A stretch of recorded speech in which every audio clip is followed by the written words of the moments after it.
an education to teach you how to do that. Yeah, and I think that, I mean, you've outlined the fundamental failing of our education system, right? There's a very great talk as a TED talk by Ken Robinson, where anyway he has this great rant about education, but he says that the public education system is just basically a protracted process of entry exams for university, Mm. and that, you know, if you look at it, if you look at the system, and you're an alien that comes from outer space, and you say, okay, what's it for? What good is it? Who gets all the brownie points and who wins in the end? It's basically university professors. It's basically a system that creates university professors. But, you know, there aren't that many university professors, and that's not what most of us want to do. So when you kind of get to the end of this pipe and you kind of get shoved out, and then it's kind of like, what? And then the door slams shut behind you, and you're like, what? Right. What? Oh God! And then like you hear the howling of wolves, and you're like, oh God! Oh life! What the hell's going on here? Well, And you I have mean, all these tools in your little tool belt, and none of them apply to anything that you do. it's like that wrench from IKEA. Yeah. Yes. Exactly.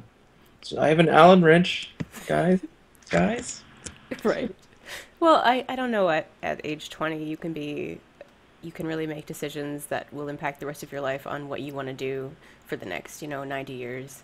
And most people that I know that are in things that they love don't do anything close to what they did when they went to college. So I guess the assumption is education will bring you happiness and success, but unfortunately, how do you choose the things you need to be educated in at, 18? I don't know how you do. Yeah. And I think that a lot of people who have eventually found what they really love to do and figured it out and started educating themselves after college and high school and stuff, they kind of think that, well, you know, throw your hands up, that's not really a solvable problem. But I think that it is a solvable problem. Like I've met many people who are young, like 18, 15, whatever, and they have got it all figured out, man. And Yeah. it makes me feel terrible. Like, wow, I was an idiot. Wow, I'm still an idiot. Like my friend Tyler Glale, who created the game Closure, which is a really amazing game. You know, he was 14 when he published his first game to Newgrounds, Wow. and I think in 2005 he made 30 games or something as a 14 or 15-year-old or something like that. I mean, ask him about anything. He has no illusions about the way the world works. He's totally plugged in. And there was a, yeah, anyway, but you could go on. But it seems like there's a high correlation between people who were homeschooled by really intelligent parents and people who have sort of got it all figured out. Ah, I could see that would be true. That's not something I could ever do. Homeschooling kids. No, Yeah.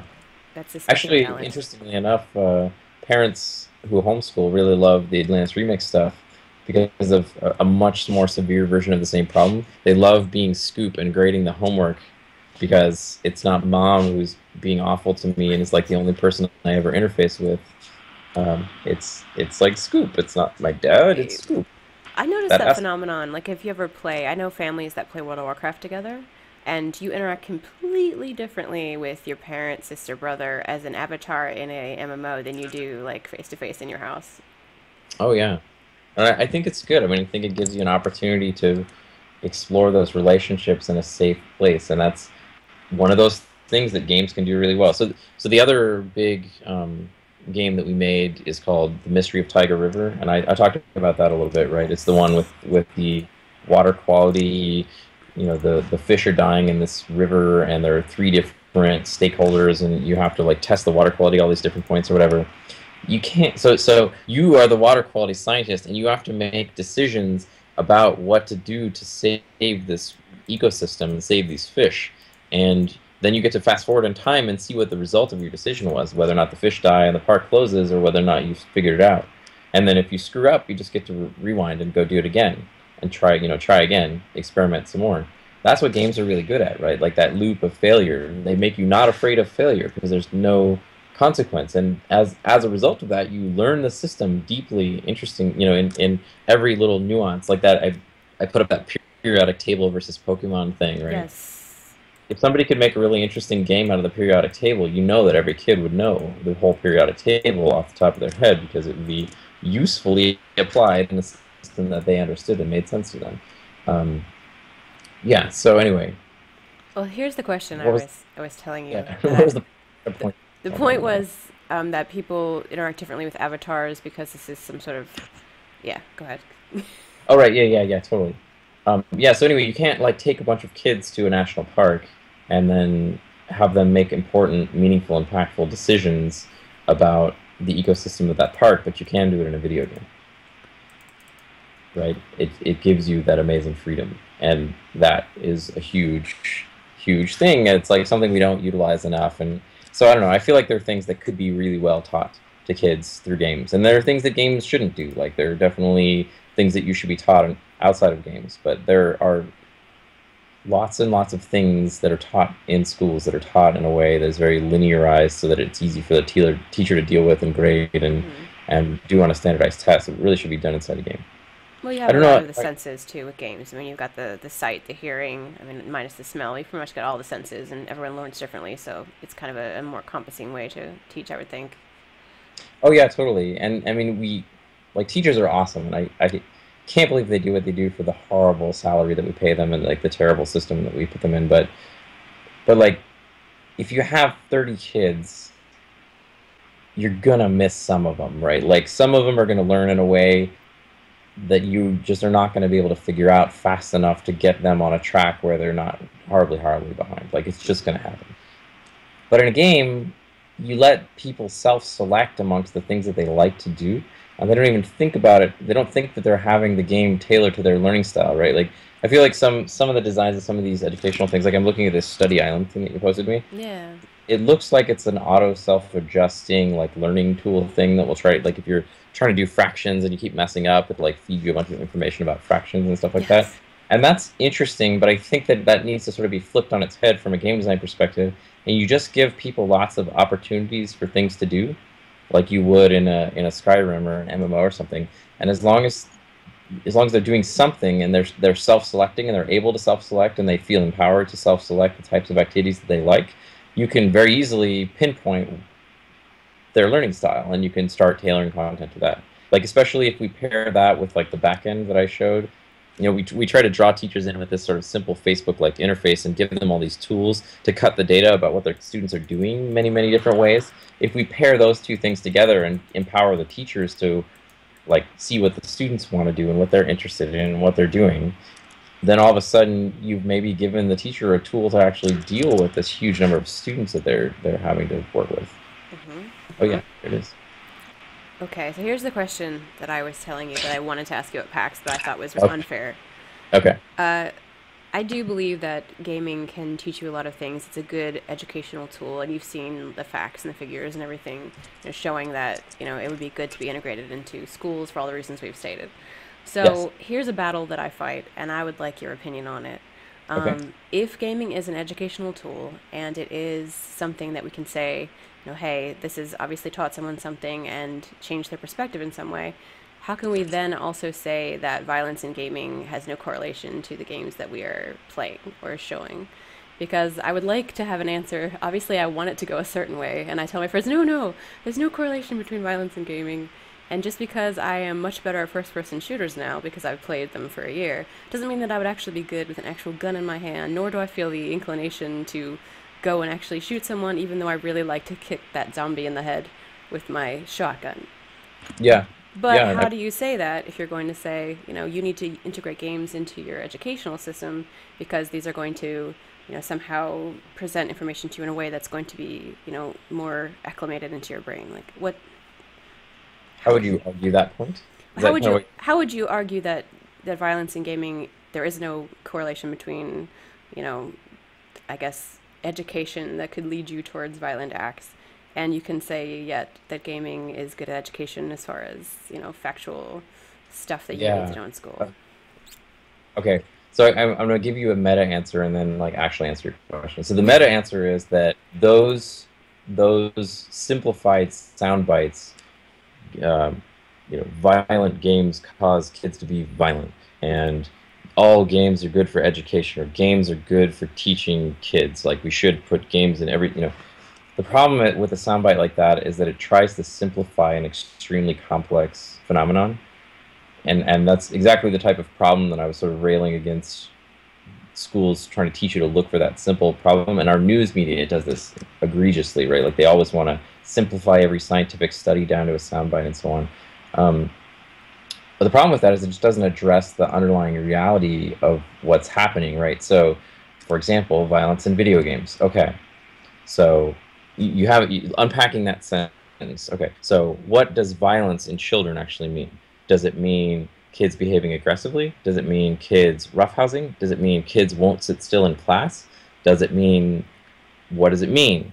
I guess it You know, means kids inert to the consequences of violence because they're used to seeing it over and over, and it doesn't somehow have the impact that it would in reality. so how do you measure that? You have a bunch of kids who like smash each other over the head with glass bottles and assume the other kids are just going to get back up.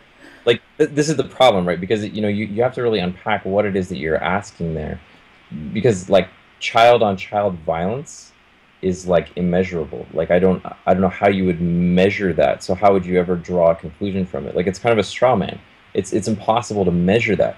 And and to go a step further and try to draw a correlation between kids who play violent video games and kids who like push each other off of buildings and then expect them not to die. Like just there's no data. Like there's no way to substantiate that claim, and there's no way to prove it or disprove it one way or another.